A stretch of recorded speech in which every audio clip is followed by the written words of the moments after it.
Fala galera, sejam bem-vindos ao nosso canal. E hoje é dia de gameplay online aqui na quarentena, né? E no jogo de hoje a gente vai jogar um xadrez nórdico. Isso aí, vamos jogar um xadrez que tem gigante de gelo, que tem anões, valquírias, vikings. Quer entender melhor o que eu tô falando? Fica com a gente e descubra qual é o jogo.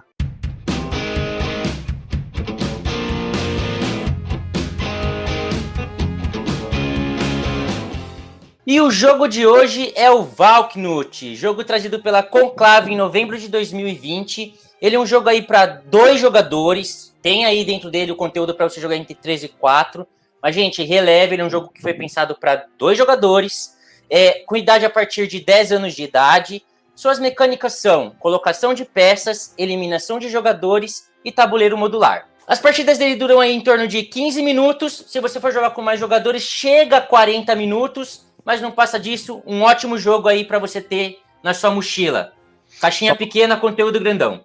Isso aí, só pra constar, dá pra ter partidas até de menos de 15 minutos, tá? Dependendo de como é que for, dá pra ter uma partida de 5 minutinhos. Bom, galera, e antes de eu começar aqui a explicação das regras do jogo, eu queria agradecer a Encounter, porque a gente alugou esse jogo lá, @EncounterBG é o arroba deles, lá no Instagram. Eles alugam jogos de tabuleiro aqui em São Paulo, então eu fiquei com receio se eu ia gostar ou não desse jogo, então resolvi alugar lá na Encounter, testei, adorei, vi que dava pra jogar online, já chamei o Luiz, porque eu achei que o jogo seria a cara dele aqui também, pra gente gravar e trazer esse conteúdo aqui de gameplay pra vocês. Então, Encounter, muito obrigado pela locação aí. E é bom que o Fran alugou, viu? Já percebeu que achou que eu ia gostar, já me chamou. E aí eu já tô pensando em comprar o jogo, tá vendo? Um aluga e 2 já tomam decisão. Mas o Luiz já tá adiantando aí a opinião dele sobre o jogo. Não pode, vamos jogar primeiro, depois você dá a opinião. Bom, galera, então aqui nós temos... o jogo, ele é composto basicamente de cartas e mais alguns tokenzinhos aqui, ó, como vocês podem ver, que são os personagens. A tela tá pequenininha aqui durante a explicação, mas a gente coloca maior depois para vocês verem durante o gameplay. Primeira coisa que vocês vão fazer, cada jogador vai representar uma facção. São 9 facções do jogo e elas são assimétricas, cada um tem uma habilidade, inclusive cada uma tem uma quantidade de personagens diferentes, tá? Então, começando da Giganta de Gelo, que tem apenas 1, as Valquírias tem 2, os Elfos tem 3, chegando até os Goblins, que é o que tem mais, que tem 9. Engraçado, curiosidade aí, né? Os anões têm 7 anões aí, não sei se foi proposital ou não, deve ter sido. Então você pode jogar aí com 7 anões, fica faltando só a Branca de Neve. Luiz, já começa escolhendo com quem você vai querer jogar. Bom, eu vou testar jogar com os anões. Muito bem, Luiz vai jogar com 7 anões. Eu vou jogar com os Draugr, que são os mortos-vivos aqui. Também não joguei ainda com eles. Obviamente, a gente ainda não testou todos os personagens. É muito personagem, e testar todos contra todos também seria muito grande. Luiz me deu uma surra aqui na partida de teste que a gente fez antes da gravação. Resolvi trocar de personagem para ver se me dá mais sorte.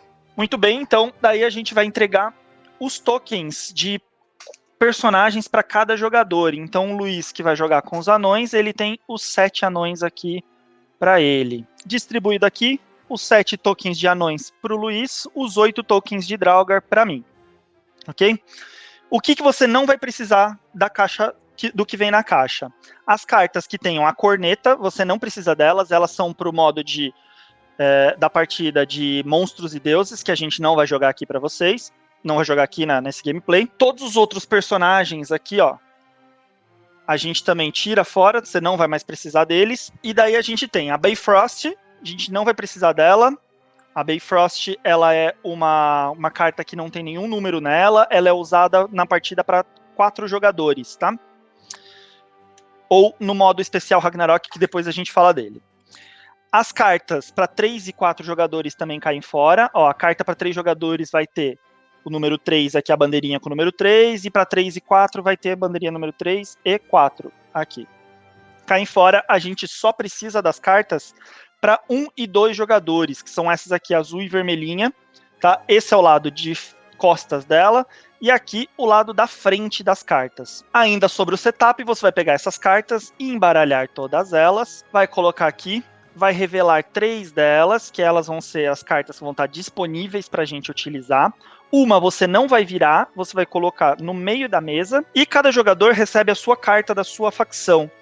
Tecnicamente, essa carta fica com a pessoa, mas como a gente está jogando aqui aberto, porque eu estou controlando todos os personagens, a gente vai deixar elas reveladas para todo mundo ver desde o começo da partida, porque o Luiz precisa saber qual que é a dele, para ele poder escolher ou não. Como é que funcionam essas cartas, pessoal?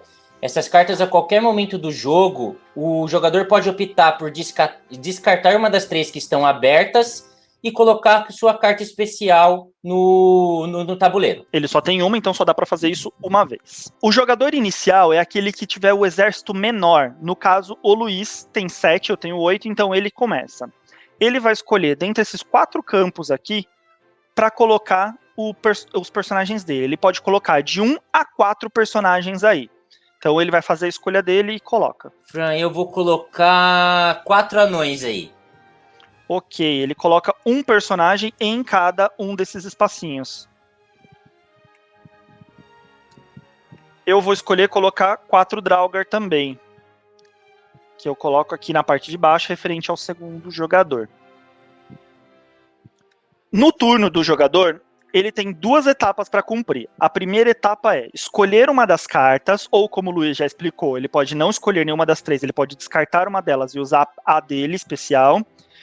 E ele vai colocar essa carta no tabuleiro, linkando aqui, fazendo um campo maior. Essa carta aqui, ele pode escolher que orientação ele quer usar. Se ele quer usar desse jeito, ou virar e usar desse jeito. Não pode usar na horizontal, e a carta não pode ficar de forma com que fique em algum espaço vazio. Ela sempre tem que encaixar ortogonalmente, corretamente, ok? Ele vai escolher em que posição, a orientação tanto faz, mas ele vai escolher em que posição ele vai colocar essa carta. A segunda coisa que acontece na partida é as cartas dão uma quantidade de pontos de ação para ele. Então, no caso, usando essa carta aqui que eu dei de exemplo, tem o número 2 aqui no centro, ele ganha 2 pontos de ação para fazer movimentações no tabuleiro. Como é que vai funcionar essa movimentação? No momento de movimentação, você vai poder fazer com 1 ou com 2, ou com 3, depende de quantos movimentos você vai poder fazer. Esses movimentos, como o Fran falou, tem que ser na vertical ou na horizontal, quantas casas você quiser e for possível andar.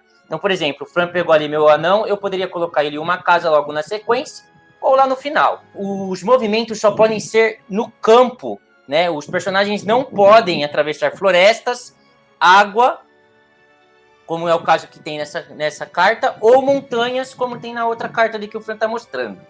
Alguns personagens possuem a habilidade especial de se movimentar nesses espaços. Outro fator limitante de movimentação são os personagens do oponente.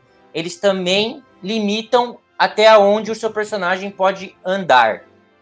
Exatamente. Então, aqui nesses exemplos todos que eu fui dando enquanto o Luiz foi falando, então...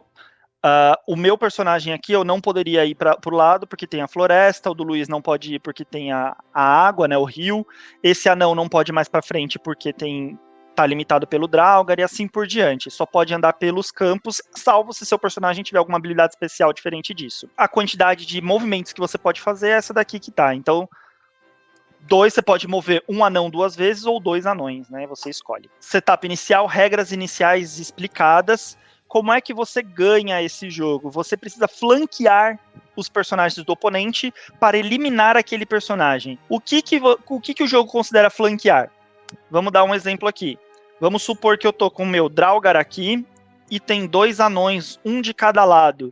Imediatamente, eu não perco no meu turno. Então, se eu colocar meu personagem aqui, no meu turno eu não perco ele, mas eu passei pro Luiz, imediatamente o meu personagem tá flanqueado, eu perco. Ou o Luiz pode ter feito um movimento aqui, ó, colocando o personagem dele, me flanqueou, eu perdi meu personagem.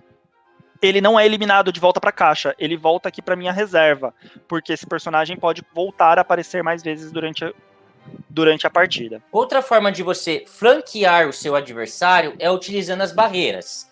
Então, por exemplo, se você tiver uma barreira, o personagem do seu adversário e o seu personagem, ele também está flanqueado. Então você também retira o personagem do seu adversário de jogo. Muito bem, você não pode flanquear com a borda do mapa, tá? Aqui não tá flanqueado. Vamos supor que se, por exemplo, o Luiz colocou essa carta, meu personagem se tornou flanqueado imediatamente sem ele ter feito nenhum movimento. Ele só colocou a carta e já flanqueou meu personagem. Se você colocar uma carta que tem um Valknut, que é esse símbolo aqui, que são 3 triângulos entrelaçados, o jogador que coloca esse Valknut, ele imediatamente coloca um personagem dele em cima daquele Valknut. Se ele não tiver, vamos supor que todos os meus Draugr já estivessem no campo, eu não tivesse nenhum Valknut, nenhum personagem para poder colocar naquele Valknut, eu ganho uma ação extra para poder utilizar naquela rodada. Isso é bem interessante. Se você não estiver jogando com personagens menores, essas ações extras te dão uma mobilidade maior no tabuleiro. Cada personagem tem uma habilidade especial, né? Como nós falamos, são 9 diferentes, cada um com sua habilidade. Nós não vamos falar todos, mas aqui no caso, os anões que eu escolhi, eles podem se movimentar sobre as montanhas. E toda carta que eu colocar, tem aquele esquema da quantidade de movimentos, eu vou ter um movimento a mais do que o número que está representado na carta. Então os anões, eles são pé ligeiro, vamos assim dizer. O nome da habilidade é experientes. Diz que eles são experientes, então eles conseguem se movimentar melhor. Só um adendo aí na regra dos anões, eles podem se movimentar pelas montanhas, porém o final do movimento deles não pode ser nas montanhas. Eles conseguem passar por elas, mas eles não podem ficar em cima de uma montanha. É verdade. Todos os personagens que tiverem alguma regra de movimento fora a planície, eles podem se mover por elas, mas sempre o movimento tem que terminar numa planície. Isso é muito importante, verdade. Isso mesmo. E os meus personagens são mortos-vivos. Mortos-vivos não matam seus oponentes, eles recrutam novos membros para sua ordem. Então, a habilidade dos meus personagens, dos Draugrs, aí é exatamente isso. Toda vez que eu flanquear um personagem do Luiz, eu transformo esse personagem dele num personagem meu. Um adendo da regra do meu personagem também é que se eu flanquear um personagem do Luiz e eu não tiver mais um personagem para colocar o meu, entra na mesma regra do Valknut, tá? Eu ganho um movimento a mais também. Final do jogo, galera, ganha quem conseguir eliminar todos os personagens do oponente. Porém, tem poucas cartas aqui, ó. Então o jogo ele vai ter uma duração aí relativamente curta. Se acabarem essas cartas, acabarem todas as cartas aqui, e ainda restarem personagens do oponente aqui, ganha quem tiver mais pontos. Cada personagem tem uma quantidade de estrelinhas aqui, ó, na parte de baixo. Então esse daqui, por exemplo, todos os meus personagens têm 2. Esses são os pontos que eu ganho no final do jogo para cada personagem que tiver. O Luiz também tem 2. Então, se a gente tiver a mesma quantidade aí de personagens, o jogo continua empatado. Ganha quem tiver quem iniciou com menos personagens. Muito bem, então, Luiz, você é o primeiro jogador. Deixa eu colocar aqui a tela cheia e você pode fazer suas escolhas. Acho que a galera já entendeu aí como é que joga. Eu vou querer essa peça com o Valknut. Ok. E aí você coloca ela do lado de lá do... Isso mesmo. Pode colocar ela aí, entra um personagem meu. Entrou um Valknut, entra um personagem. Luiz teria um movimento apenas, porém, como o personagem dele tem a habilidade especial de sempre ter um movimento a mais, ele tem 2. E aí, nesse caso, eu vou mover esse primeiro anão que tá em cima do seu zumbi que tá do lado da montanha, pro lado do meu que acabou de entrar. E o que tava acima dele para baixo. Bom, quando repõe carta aqui, não repõe imediatamente, repõe só no começo do turno do próximo jogador. Então, começou meu turno, eu posso repor aqui. Só um adendo, por que isso que o Francisco acabou de falar é importante? Tem personagens que têm habilidades de usar mais cartas das que estão disponíveis. E se acabar aquelas cartas, ele não consegue mais replicar essa habilidade. Sem contar que a questão da preparação, né? Sabendo o que vai vir, você pode mudar também, né? Algumas ações. Enfim, tem umas questões estratégicas aí que são importantes. Nossa, tá difícil, tá meio truncadinho aqui, né? Que você fechou já bem do meu lado. Eu já vou começar usando minha habilidade aqui, minha carta. Daí eu vou remover essa com Valknut de jogo. Essa sai e não volta mais pro jogo, galera. E daí eu vou usar a minha. Coloquei a minha aqui. Entra um Draugr. Primeiro movimento. Já cerquei ele aqui no rio. Então, cai fora, seu anão. Eu não flanqueio. Acho que essa regra a gente também não falou. Eu não flanqueio se tendo aqui, ó, o Luiz entre o meu personagem e do Luiz. Precisa ser 2 personagens meus, tá? No caso. Então eu só vou descer aqui um personagem, ficar em cima aqui do Valknut e eu passo pro Luiz. Ok. Vou mudar um pouco aqui a disposição, colocar essas cartas aqui à disposição pro lado. Que daí eu posso subir isso daqui, para as pessoas verem melhor. Fran, me descarta, por favor, essa carta de 3 movimentos. Eu vou usar já a minha carta especial também. Coloca com o número 1 para baixo. Dessa carta que você acabou de colocar. Essa aí mesmo. O cara já tá até cantarolando musiquinha de anão. Aí entra um anão meu aí, o seu personagem sai. E eu tenho 2 movimentos. Então, coloca, por favor, o meu anão que acabou de entrar na linha do Valknut antigo, do lado do anão que acabou de entrar lá embaixo da carta. Aqui. Isso. E o outro anão que tá ali em cima das montanhas, coloca ele em cima do segundo Valknut. Não, em cima do segundo Valknut, isso. Aqui? Aí, isso. Complicado, hein? Eu tô muito limitado de movimento. Abre carta pra você, senão você vai ficar mais limitado ainda. E as montanhas são suas, é isso que me ferra. Mas enfim, acho que eu já sei o que eu vou fazer. Vou pegar essa daqui, um movimento. Então eu matei esse seu. 2 movimentos, matei esse seu. Ok. Encerro minha jogada. Então vamos lá. Fran, por favor, pega essa carta que você abriu aí com as 3 montanhas e as 3 águas. Okay. E coloca do lado oposto, mas virada com o 2 para baixo. Aqui? Isso. E aí você desce o meu anão para mim, por favor. Esse anão mesmo que tem do lado dessa carta. Até o... Não o último, o penúltimo aí do movimento. Isso. Eu tenho mais 2 movimentos. Eu sou obrigado a fazer todos? Não é obrigado. Então eu encerro a minha jogada por aí. Beleza, abrindo uma aqui. Vamos tentar liberar um pouquinho aqui, né, os carinhas. Bom, vou ter que sacrificar um meu pra tentar pegar algum seu. Então, um pra cá, mais um pra cá. 2 movimentos. Abrindo sua... Nossa! Isso é interessante, é mais aberta. Teria sido melhor pra mim essa daí. Fran, pega essa carta aí, por favor. Cara, você vai ter 4 movimentos. É movimento demais. Coloca ela com o 3 virado pra baixo. Isso. E aí embaixo da primeira carta aí. Isso. Aí você pega esse meu anão que tá em cima do seu e coloca em cima do seu outro lado do lado. Isso. Matou o meu. Tá. Aí você pega esse meu anão que tá isolado ali. Esse. Isso. Você desce um. Vai tudo pra direita. E sobe tudo lá até seu personagem. Caraca, matou 2 numa só. Aí pode ir. Bom, vou tentar fazer assim, então. Colocando essa carta aqui, com os 2 movimentos. 1. 2. Eu quero essa carta de 3 movimentos, Fran. Pode colocar ela aqui embaixo das montanhas mesmo, onde estão os seus 2 zumbis. Não tem problema, não. Aqui. Isso. Aí você pega o meu anão que tá lá em cima e coloca no meio desses seus 2 zumbis aí. Aí aquele zumbi seu do lado de lá sai. Aí você pega ele e põe mais um para baixo. Aí você pega ele e põe embaixo daquele seu zumbi lá do lado de lá, embaixo da montanha. Mais um. E aí você pega o outro e põe em cima.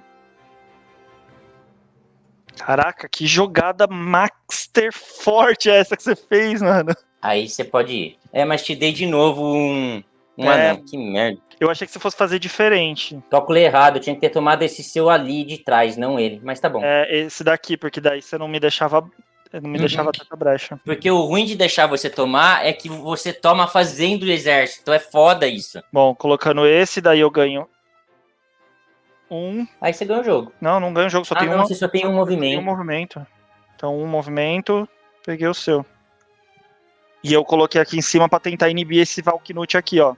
porque para tentar deixar ele mais difícil acesso para você. Abre uma carta aí ou acabou? Acabou, são as 2 últimas. Bom, vou morrer matando, né? Porque não vai ter muito o que fazer mesmo. O importante é cair atirando. Exatamente. Eu quero o de 2 movimentos lá, por favor. Beleza. Aí você pode pôr aqui embaixo dessa de 3 florestas e 3 montanhas aqui, bem do canto aqui. Tá embaixo do Valknut. É a tela a carta aqui? Inicial. Isso, embaixo dessa aí. Ah, beleza. Assim mesmo? Isso. Aí o meu anão vem um pro lado. Esse daqui, um pro lado. Isso. E vai um pra cima. E aí ele vai mais um pra cima. Porque eu tenho 3 movimentos. Pronto. Cai atirando. Eu vou usar essa daqui, que é a última carta. Eu vou... mas não consigo matar esse seu bicho não, porque eu só tenho um movimento. Eu não falei que você ia conseguir matar ele. Você vai ganhar por ponto, amigão. Esse daí vai ser um sobrevivente. Os meus zumbis estão querendo falar assim, escuta, você não quer vir fazer parte da Rinodê, não? Passa para 2 pessoas, que passam para 2 pessoas, vem pra horda. Mas, cara, essa habilidade do zumbi é bem forte. Cara, eu vou colocar em qualquer lugar, porque eu vou ganhar por ponto mesmo, daí eu vou colocar aqui e ainda ganho mais um zumbi. Daí eu fiz 8 pontos, enquanto 2, então de qualquer forma ganho por ponto aí. Não, mas a habilidade do zumbi ajuda muito a ganhar por ponto, dependendo da facção que ele estiver jogando. E é muito difícil eliminar eles, porque você mata um, na seguinte vem 2. Mas confesso que teve momentos que... o problema, na verdade, que eu acho que foi que a gente ficou muito concentradinho aqui, não se abriu. Não, e também o que me atrapalhou um pouco foi aquela jogada errada que eu fiz também, porque ali eu te dei 2... Ah, não. E você acho que não explorou direito as montanhas, mas teve momentos que eu fiquei com medo, porque esse negócio de você ter uma ação a mais todo turno te dava uma habilidade incrível ali de coisas. Se você tivesse conseguido explorar melhor ali as montanhas, cara, mesmo com a habilidade do Draugr, você teria conseguido me bater ali. Inexperiência de jogar com esses personagens, porque é a primeira vez de cada um Sim. Jogando cada um, mas foi aprendendo a jogar melhor com esses personagens, eles têm tudo para ser muito forte. Vamos já direto aí para ver se o jogo é bom ou não, né, no fim das contas. Rapidinho, só um adendo. O Francisco falou que a gente ia falar da Ragnarok, que é uma versão do jogo. Nessa versão, como é que funciona, gente? Cada um dos jogadores vai controlar 2 facções diferentes. Então, são mais coisas aí para você considerar na sua estratégia. Uma opção bem legal também. Exatamente, deixa o jogo bem mais complexo. Ainda não jogamos a Ragnarok, mas confesso que eu tô com vontade de conhecer a Ragnarok, porque acho que... Mas eu quero experimentar melhor, eu queria jogar com mais facções para eu aprender a jogar, porque a hora que colocar 2 facções, pensar de forma assimétrica ali com 2 facções, acho que vai ser mais tenso. Mas então, como o Fran falou, vamos indo para nossas avaliações. E a nossa primeira avaliação é sobre a arte do jogo. Luiz, quais são suas considerações sobre a arte do jogo? Cara, não tô tocando nas peças para saber qualidade, mas visivelmente, pelo que eu tô vendo, são muito boas as qualidades das cartas. As imagens são muito legais, muito bonitas, muito nítidas, muito bem feitas. O tabuleiro se encaixa certinho, que é uma coisa que eu já acho, assim, maravilhoso, porque, né, você sabe, né, a gente tem toque, aquele bagulho que não encaixa direito, você fica toda hora mexendo no tabuleiro e não foca em outras coisas. É claro que jogando online à distância eu nem tinha opção, mas o tabuleiro ajudou e o Francisco também tem toque, então a gente meio que se conhece e já sabe que tem que fazer certinho. Exato, assim, ilustração, o Luiz Bruet, que é o game designer, que é brasileiro, aliás, Luiz Bruet, parabéns pelo jogo, ele também é o ilustrador, ilustração, assim, tem a cara do Luiz Bruet, a mesma ilustração ali, não a mesma ilustração, né, mas linha, né, de desenho do Covil, do Arfes, né, ali que você vê a identidade do ilustrador. Acho bem legal, porque assim, ele poderia ser um jogo pesado, com uma ilustração pesada, porque ele é um jogo complexo de estratégia, né, ele preferiu usar uma identidade mais cartunesca, né, achei que foi super legal, porque torna o jogo um pouco mais palatável, né, por mais que ele seja pesado, um pouco mais pesado de estratégia, ele ao mesmo tempo ele dá esse respiro pela ilustração. Qualidade dos componentes bem legal, cartinhas assim, ó, com uma espessura interessante, os tokenzinhos são bem feitos, não tem nada mal cortado, né? Vamos colocar aqui, ó, não tem nada mal cortado, os tokenzinhos todos bem centralizadinhos, então assim, qualidade dos componentes bem legal. Bom, saindo de arte, nós vamos para complexidade. E aí, Fran, o que você acha da complexidade do jogo? Eu já adiantei um pouquinho, enquanto eu tava falando da arte, adiantei um pouquinho, eu acho que ele é um jogo complexo de jogar. Ele é aquele jogo fácil de aprender, mas é um jogo complexo pra caramba de você aprender a jogar, e daí tem várias facções, por mais que sejam simples as habilidades de cada facção, ficar lembrando e etc, de cada uma, do que cada uma, porque você precisa conhecer a facção do oponente pra saber o que ela é capaz, pra você saber como você vai jogar também. Tem alguns momentos ali que, por exemplo, o Luiz me entregou um personagem, né? Ele fez uma jogada boa, mas ele acabou me entregando um personagem. Você pode acabar fazendo reações em cadeia. Sim, o jogo completíssimo, bem legal. Mas, assim, o manual ajuda muito. Quero falar de complexidade focando no manual, porque está muito bem escrito, na minha opinião, obviamente. E ele tem um FAQ de perguntas e respostas, assim, para tudo que eu poderia ter de dúvida no manual, o FAQ responde. Então, para mim, complexo, mas simples de entender. Eu só complementaria assim, como o Francisco acabou de falar, né? São várias facções e cada um tem um poder diferente. Então, conforme você for experimentando, de repente você vai jogar 2, 3 partidas seguidas, trocando de facção para experimentar, talvez dê um bug às vezes. E assim, é o cuidado de realmente avaliar o mapa, porque você faz os seus movimentos e você tem uma certa previsibilidade do que você vai poder fazer ou não, porque queira ou não, 2 cartas ficam abertas lá em cima e vai abrir uma terceira. E muitas vezes você fica na experiência daquela terceira ser uma que tem um Valknut, se as outras 2 não tem. Vocês viram na partida mesmo que nós jogamos que várias vezes vieram cartas boas para eu tentar trancar o Francisco, que não funcionou tão bem a estratégia, e não vieram cartas tão boas para o Francisco conseguir fazer muitos movimentos para conseguir sair dali, né? Então, a gente ficou com o movimento limitado, e isso de certa forma ajudou e atrapalhou ao mesmo tempo. Você, no que você tá falando aí, você já entrou um pouco no quesito aí de sorte, né? De as cartas saíram ou não. Então já fala um pouquinho mais pra gente, o que você acha da sorte do jogo? Então, a sorte está presente única e exclusivamente pela questão da entrada de cartas, né? Porque, como eu disse, tem 2 cartas ali previstas, tudo bem que seu oponente vai escolher uma, mas vai ter sempre 2 que você já tem mais ou menos ali uma oportunidade que você pode olhar e já pensar e ver se dá a sorte de vir uma melhor na terceira abertura. As habilidades dos personagens ajudam a mitigar essa sorte. É óbvio, eu acho que tem combinações de personagens que vão gerar uma dependência de sorte maior, né? Por exemplo, uma pessoa jogando com gigante, com personagens que tem menos acervo de soldados, você vai ter muito mais dificuldade para conseguir cercar o gigante. Então você vai depender de mais sorte dos movimentos que a pessoa com o gigante vai fazer para conseguir cercar ele.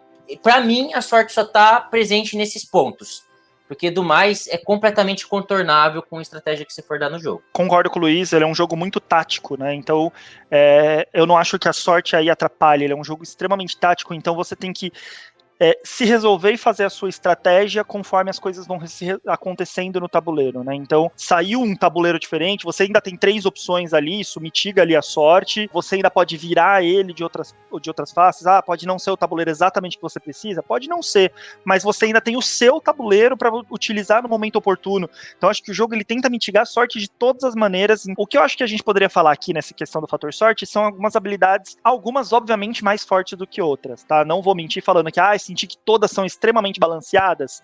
Não, nem todas. Porém, não tem problema existir isso, porque existem tantas outras que são balanceadas que você pode jogar, que não tem problema ter alguma ou outra que... É porque assim, vamos supor, os Draugr são extremamente fortes, mas eles não são extremamente fortes contra todas as facções, eles são extremamente fortes contra algumas facções específicas. Então o jogo tem muito disso. A giganta é muito forte contra as valquírias e os elfos. Tá, mas em compensação a giganta é muito fraca contra várias outras facções. Então tem essa questão de balanceamento que alguns vão ser mais fortes do que outros para outros, entendeu? Então, é isso que eu quero dizer. E não me incomodou. Ter esse desbalanceamento entre uma carta e outra não me incomodou aí, que a gente poderia colocar aí, não como um fator sorte, mas como um fator de desbalanceamento do jogo, né? E falando de jogabilidade, Fran, o que você me diz? Incrível, não tenho o que falar. Tabuleiro modular. Começa aí, tabuleiro modular que em cada partida vai sair cartas diferentes que você vai poder colocar em lugares diferentes. Sem contar que o fato de você não ter uma carta inicial sempre fixa, que você vai pegar uma carta, essa daqui foi a nossa inicial, olha o que era. Uma carta de 3 movimentos. Então a gente já excluiu essa carta do jogo, porque a gente usa só os lados de 4 planícies. Você vai excluir sempre uma aleatória do começo do jogo. 9 raças diferentes, com habilidades diferentes, com quantidade de personagens diferentes, que vão se comportar de forma diferente entre um e outro personagem. Você ainda tem. E daí, assim, se tudo isso não tiver bom o suficiente pra você, você ainda tem o modo pra 3 e 4 jogadores. Se ainda não tiver bom pra você, você ainda tem o modo Ragnarok. Se ainda não tiver bom pra você, ainda tem o modo dos deuses, que a gente não falou deles aqui, mas é o das cornetinhas, que você coloca deuses. Aqui. Você coloca deuses com habilidades diferentes no jogo, que vão te dar habilidades extras aí durante a partida. Cara, e assim, o Francisco praticamente falou tudo, eu vou complementar só com, gente, as partidas são rápidas.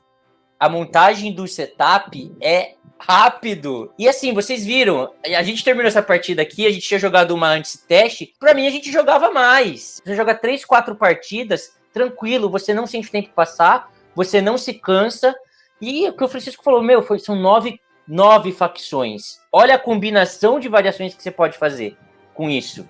Sem contar versão Ragnarok, os deuses e colocar mais jogadores. Gente, mais uma vez, dizendo aquilo que eu falei no início do vídeo, tá? O jogo foi pensado para 2 jogadores. É possível jogar com 3 ou 4, mas talvez a experiência seja diferente. Com certeza a experiência vai ser diferente, e talvez não vai ser tão redonda como é para 2 jogadores. Mas tem essa opção e vale a pena explorar. Isso mesmo, Bom, eu falei sobre a rejogabilidade aí a longo prazo, né? Como ele tem várias expansões, a hora que você cansar de uma, bota outra, cansou de uma facção, bota outra, mas acho que vai demorar para você dominar 100% uma facção. Luiz falou da rejogabilidade a curto prazo aí, que ele tem aquele fator saideira de boteco, que você vai querer, vamos só mais saideira, só mais, daí você vai perder, você vai falar assim, não, mas eu vou trocar de facção aqui, agora eu vou ganhar de você. Perfeito. Mas e a diversão, Luiz? No fim das contas, você se divertiu jogando o jogo? Cara, quem viu a gente jogando teve certeza disso. Jogo maravilhoso, como eu falei, joguei, não toquei no jogo, mas já tô super afim de comprar, colocar na minha coleção, porque eu acho que é um jogo que vai ver muita mesa, é um jogo para impressionar muita gente, inclusive ele é um jogo que cabe, apesar do fator estratégico dele, ele é um jogo de entrada, você pode apresentar para qualquer pessoa que tá começando a jogar. Né? Ele tem regras simples, ele é gostoso, a pessoa não vai sentir a partida. E esses jogos, assim, são muito importantes para você introduzir gente no hobby. E outro fator que é legal é que, assim, ele diz a partir de 10 anos, mas se tiver uma criança mais esperta, ela não vai conseguir jogar com um teor estratégico muito grande. Mas ela joga de boa esse jogo. Mas lembrando que a gente tem aí crianças de 13 anos que jogam xadrez absurdamente bem. Para mim, essa é uma versão, vamos dizer assim, viking do xadrez, né? Uma versão viking moderna do xadrez. Pode jogar super bem também uma criança aí. O Luiz falou tudo aí, quem viu a gente jogar viu o quanto a gente se divertiu. Quando eu joguei esse jogo, eu joguei aqui com a Dai, eu aluguei na Encounter, né? Mais uma vez aí, aproveitando fazer o jabá da Encounter. Aluguei, falei assim, eu preciso apresentar esse jogo pro Luiz. Sabe aqueles jogos que ele fala assim, eu tenho certeza que vai agradar, preciso apresentar pro meu amigo. Falando uma questão um pouquinho diferente sobre 3 e 4 jogadores. O jogo foi pensado para 2. Eu acho que para 3 e 4 jogadores talvez seja um puxadinho, talvez não funcione tão bem. Não jogamos ainda para 3 e 4 jogadores. Eu acho que talvez não funcione pela questão da eliminação de jogador. Porque daí você vai eliminar um dos jogadores e vai ter que ficar esperando até acabar pro próximo jogador, e eu não sei como é que vai ficar, se não vai ficar muito poluído também, com muito personagem ali na mesa. Então talvez eu acho que para 3 e 4 jogadores a diversão não seja a mesma, mas tô falando no meu puro achismo pelo que eu já joguei do jogo. Não, mas você colocou um ponto interessante, porque vai dar um downtime muito grande, e aí a pessoa que tá de fora vai esfriar, vai desanimar, e talvez não vire outra partida, e talvez às vezes não vire nem outro jogo. Realmente, parando para pensar por esse ponto. Não, e assim, e a pessoa pode ficar um pouco chateada. Se você é uma pessoa que não gosta muito de take that, esse é um jogo que um tem que atacar o outro. Se a pessoa não gosta muito de ser atacada, se sair e eliminar rápido, ela pode achar que ela foi perseguida, alguma coisa do tipo. Enquanto é 2 jogadores, tá ali claro o objetivo. Um tem que eliminar o outro. Então você não vai ficar azedado por causa disso, né? Nem nada do tipo. Então, acho que, mas é puro achismo, vamos frisar isso novamente, talvez o jogo não funcione tão bem aí para 3 e 4 jogadores, mas para 2, perfeito. Inclusive, já vou deixar um recado aqui para Alessandro. Alessandro, eu não gosto muito de jogo de Take Daddy, tá? Principalmente quando é de galera, eu realmente... Acontece comigo isso que o Francisco acabou de falar. Às vezes eu fico com a impressão que as pessoas estão me perseguindo. Pode ser que porque eu tô dando muita sorte, realmente o ideal é o seu alvo ali e tudo mais. Tem momentos que a pessoa mexe no seu jogo? Tem. Só que não é tão assim, sabe? Você não consegue fazer nada. A gente consegue jogar. Mas tá aí o Francisco de prova que não me deixa mentir, que quando eu jogo contra deck de 1000, eu fico putíssimo.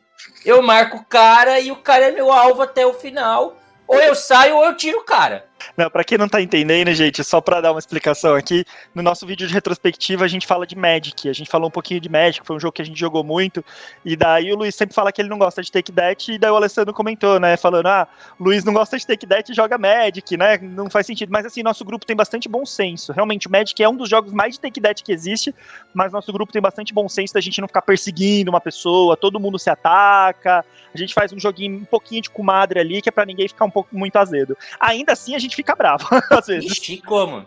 Francisco que tá aí, que a gente tem jogado às vezes assim online, já percebeu que eu tô levando um pouco mais de boa. O importante é a diversão, né? A experiência que o jogo traz. Exatamente. Bom, galera, esse foi o jogo do Valknut. Espero que vocês tenham gostado do conteúdo. Antes da gente ir para as nossas mensagens finais aqui, eu só queria dizer para vocês assim, Prêmio Ludopedia, galera, vai abrir aí o Prêmio Ludopedia, se você está assistindo esse vídeo, pode ser que ele já esteja aberto, Prêmio Ludopedia 2020. Nós estamos concorrendo em 2 categorias, como mídia social, com o nosso canal lá do Instagram, que a gente tem um monte de conteúdo bacana, que é o nosso canal @QEoJogo, tem bastante conteúdo bacana lá que a gente faz complementando os nossos vídeos, né, falando aí curiosidades sobre o tema do jogo, ou sobre o jogo em si, faz ali, a gente fez bastante aí durante a pandemia o Segundou, dando voz pra galera fazer com a gente, então se você curte nosso conteúdo lá no Instagram, vota na gente no Prêmio Ludopedia pra mídia social, e pro nosso canal do YouTube. Eu sei que a gente é pequenininho ainda, tem um monte de canal grande, um monte de canal grande com seguidores já há muitos anos, mas assim, você pode votar em mais de um, pode votar nesses grandes que vocês acompanham, e vota na gente também, dá essa moral pra gente ver quanto de seguidor a gente tem aí, quanto de gente que curte nosso conteúdo votou lá. Pessoal, muito obrigado por estar com a gente até agora. Não se esquece de se inscrever e clicar no sininho para receber a notificação toda vez que um vídeo for pro ar. Deixa seu comentário aí dizendo o que vocês acharam da nossa jogatina. Se vocês já jogaram, o que vocês acharam do jogo. Dizendo o que vocês gostariam de ver, sugestões do que vocês acham que roda online, porque a pandemia infelizmente ainda está aí, então a gente está dependendo desse método para poder trazer conteúdo para vocês. Deixa aí também o que vocês querem ver, o que vocês não querem ver, o que vocês gostam, o que vocês não gostam, que daí a gente está sempre aprimorando para tentar trazer um conteúdo diferente e melhorado para vocês. Obrigado de coração por ter acompanhado a gente e até a próxima. Tchau, tchau.